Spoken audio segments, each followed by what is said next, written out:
Bonjour à tous, Johan Manès, YMCM Production. On travaille beaucoup, nous, en cross-marketing et en brand content. On est venu au Transmédia et en contenu par ce biais-là. Je suis aujourd'hui devant vous pour vous présenter un concept qu'on a développé qui s'appelle Solo.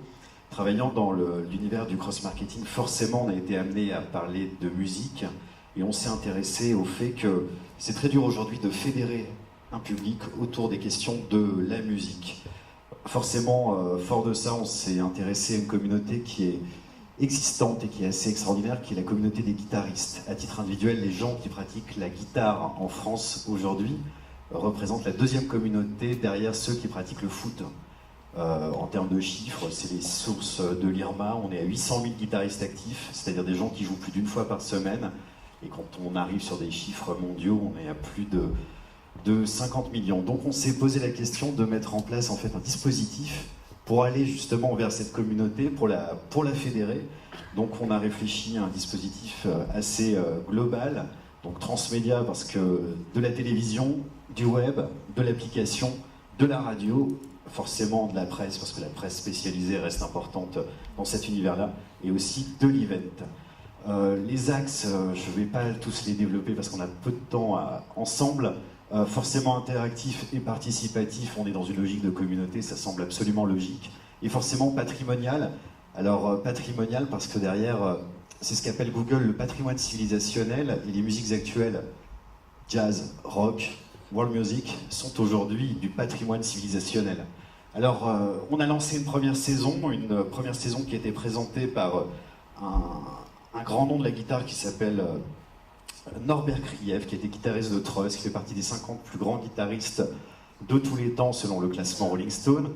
On a reçu de nombreux artistes, ça va de Michael Jones à FFF, à Skip the Use. On a donc produit cette émission de 26 minutes qui était diffusée sur Énorme TV, qui réunissait 70 000 téléspectateurs, ce qui est quand même très bien sur une toute petite chaîne qui est relayée, je crois que c'est la 103 ou 104. Mais la communauté répondait. Pour réussir à être dans des logiques de financement, toujours principe de brand content, en fait, on a construit ces espèces de masterclass et de rencontres qu'on a calibrées sur des rubriques qui étaient chacune brandées, qui faisaient des contenus complémentaires, qui étaient brandés, donc sponsorisés par des marques.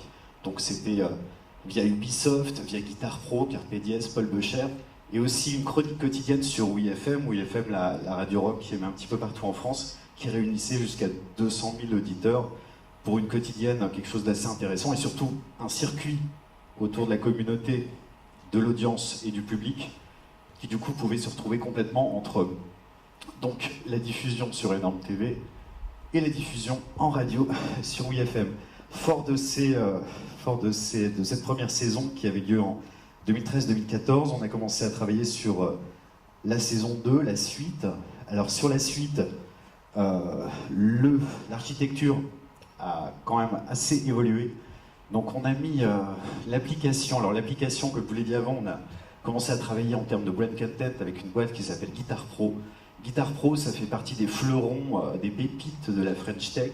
C'est un des leaders mondiaux de ce qu'on appelle la tablature augmentée. Ça compte 15 millions d'utilisateurs dans le monde. C'est un mastodonte du web français, et dans lequel on s'est posé cette question justement de construire cette relation entre l'artiste, c'est-à-dire la star de musique, et derrière l'utilisateur. En partant de ce concept très simple, aujourd'hui, par exemple sur des artistes tels que, alors je vais prendre sur la guitare, Jimi Hendrix, demain des tutoriels de Jimi Hendrix en one-to-one un petit peu bien construits auraient fait des cartons, et c'est un drame pour l'humanité qu'on n'y ait pas pensé. Je ne vais pas prendre l'exemple de Chopin, mais ça marche aussi forcément dans tous les styles de musique qu'on peut imaginer. Donc on développe une application qui s'appelle Solo Application avec Guitar Pro, avec le soutien de Pictanovo dans leur Pas-de-Calais et de l'EDEC à Lille.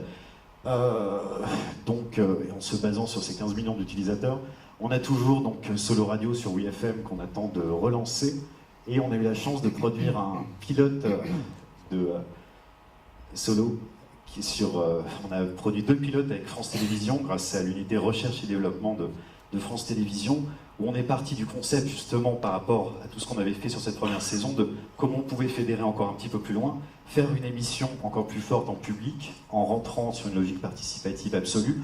On a pu lancer des expériences assez marrantes, par exemple, c'est une émission donc en public, Et une partie des rencontres musicales était captée avec le public. On a mis en place un widget participatif où les gens pouvaient capter la vidéo avec l'équipe de tournage pour être toujours dans ce principe de circulation d'audience. Donc aujourd'hui, on est on va dire en gestation par rapport à tout ça. On est en attente. Une phrase de conclusion. Et une phrase de conclusion. Donc nous sommes en attente. Nous avons rencontré aussi des diffuseurs étrangers intéressés pour le format qui leur paraît intéressant. Et voilà, et forcément en mode sharing, si vous avez des questions ou envie de collaborer, n'hésitez pas. Voilà, merci. Merci beaucoup. Boris, un mot de réaction? C'est un projet que je connais et autour duquel on a partagé. Je pense que toute la force et la difficulté de ce projet, c'est sa puissante communauté et la manière de à la fois la fédérer sans la dissoudre.